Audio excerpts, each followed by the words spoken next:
aller même d'ici, oui, jusqu'à là. Au fait, le plus important, on peut faire une planche de 2 mètres sur 2. Même sur 4. Oui, au fait, le problème, c'est que si c'est sur 4, lorsqu'on va vouloir faire le saclage avec la main, c'est un peu plus pénible. Est-ce que vous voyez un peu voir? 2 sur 2. Voilà, un carré. Vous pouvez aller 3 sur la longueur, mais le problème, c'est qu'il ne faudrait pas que la largeur lui dépasse 2. La longueur peut aller même jusqu'à 10.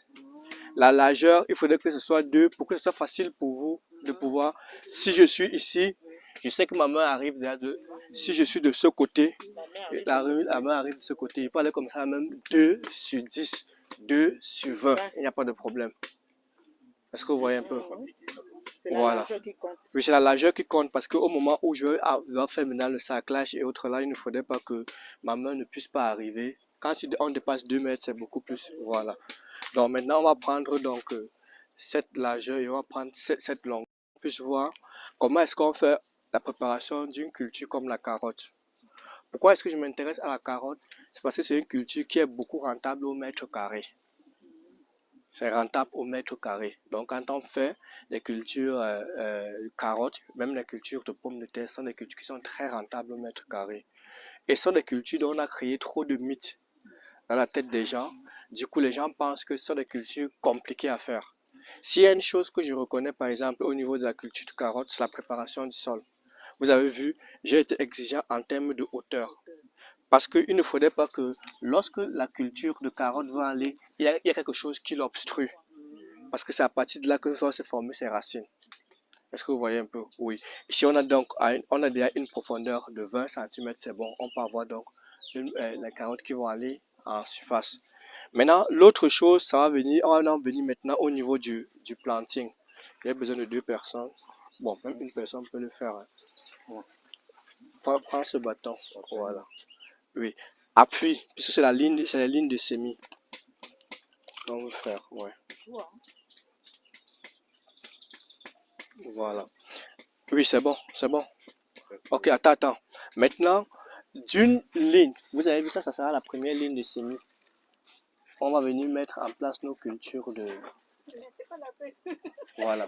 Regardez, normalement, d'une ligne à l'autre, je dois normalement avoir 20 cm. C'est pour ça que quand je fais mon doigt, comme ça, je sais que j'ai les 20 cm. Est-ce que vous voyez un peu? Voilà. Donc, lorsqu'on fait... Oui, voilà. Effectivement. Donc, lorsqu'on fait comme ça, on a assez 20 cm. Tu mets maintenant... Voilà. Tu peux maintenant prendre un gabarit si tu veux. Oui, pour aller rapidement.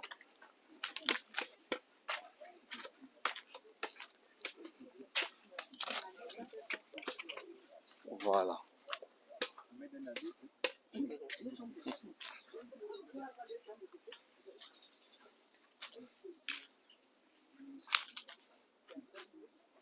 Ouais, la cendre, Adèle, la cendre, c'est où?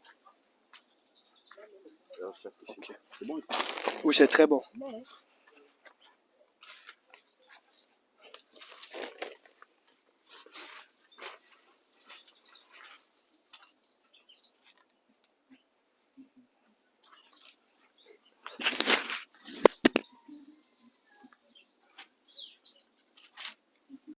Les racines, c'est la racine, non?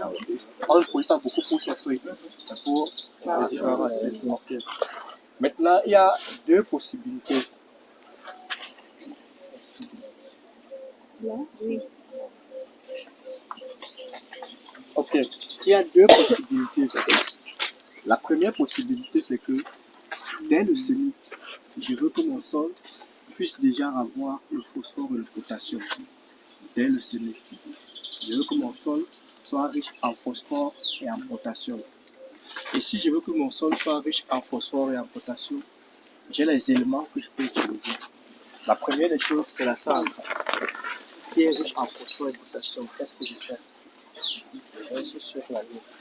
Parce que je conditionne déjà mon sol pour que ça soit riche en phosphore et en potassium.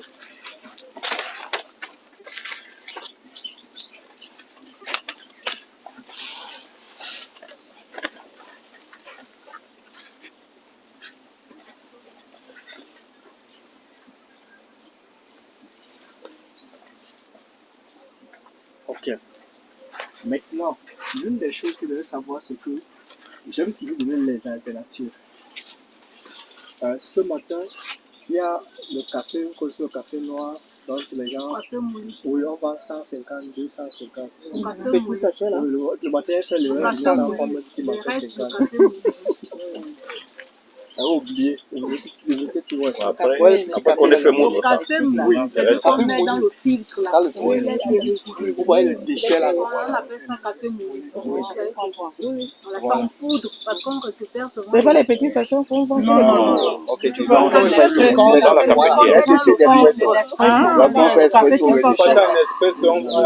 Il y a même à l'entrée qui sont partout dans toutes les différentes entrées. C'est un peu compliqué.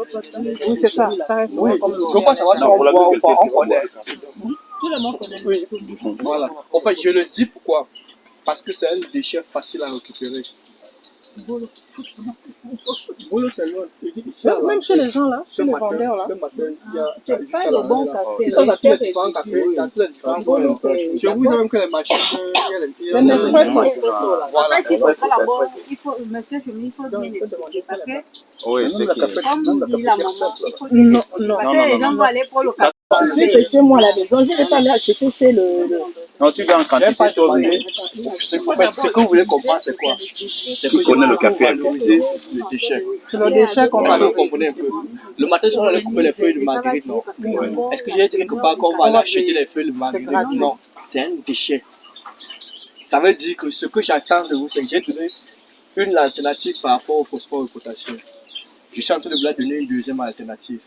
La deuxième alternative, c'est que pour le moment, parce que généralement, je me rappelle quand il avait commencé au niveau des pays, la Côte d'Ivoire et le Burkina, ces déchets n'avaient pas de valeur. Maintenant, aujourd'hui, comme les gens connaissent les différentes valeurs, et ça, parce que pas seulement au niveau de l'agriculture, même au niveau de la fabrication de ceux qui font les champignons et autres là, que j'utilise beaucoup, ces déchets, on appelle ça marque de café. Voilà. Donc, ces déchets, on appelle ça marque de café. Et ces déchets sont très riches en phosphore et en potassium. Et l'apport en phosphore et en potassium est vraiment plus intéressant par rapport à la santé. Mais si vous faites une association des deux, vous avez une meilleure concentration en phosphore et en potassium. Ce que j'attends de vous, c'est quoi? C'est que vous allez donc identifier les différents points. Ceux qui font ces différents éléments-là, vous pouvez donc vous donner une somme symbolique. Parce qu'il ne faudrait pas aussi venir. Vous faites 500, 1000 francs. Mais ce que ça va vous rapporter par la suite, s'il demande ce que vous voulez utiliser pour l'agriculture. Parce que généralement, les gens sont complexés. Vous avez dit que non, moi, je vais utiliser ça pour l'agriculture. Vous n'avez pas un secret ou machin, voilà. Je vais utiliser ça pour l'agriculture, pour mes plantes. Eux, généralement, ils ne font rien avec. Pour le moment, encore au Gabon, on ne peut pas encore. Peut-être qu'en 2000, ça va changer. Mais pour le moment, ils ne le font pas. Vous cherchez des plans comme ça. Et puis, vous cherchez à être revenu pour avoir 4-5 points en fonction de votre zone. Et oui, voilà, vous récoltez ou bien quand il est fait, vous passez, vous récupérez. Oui. Les résidus de café là, ça se conserve comment? Pardon? Même s'ils sont secs, ça ne Même si c'est sec. Sec, mouillé, il n'y a pas de souci. Quand ils sont mouillés, sachet ou dans un oui. bocal. Voilà pourquoi je tombé. vous dis, si c'est sec, Après, on mélange avec la cendre. On met comme ça. Ou on fait seul. Pardon? On peut mélanger avec la cente. Et là, Vous faites c'est comme j'ai mieux fait de là. mélanger avec la cendre.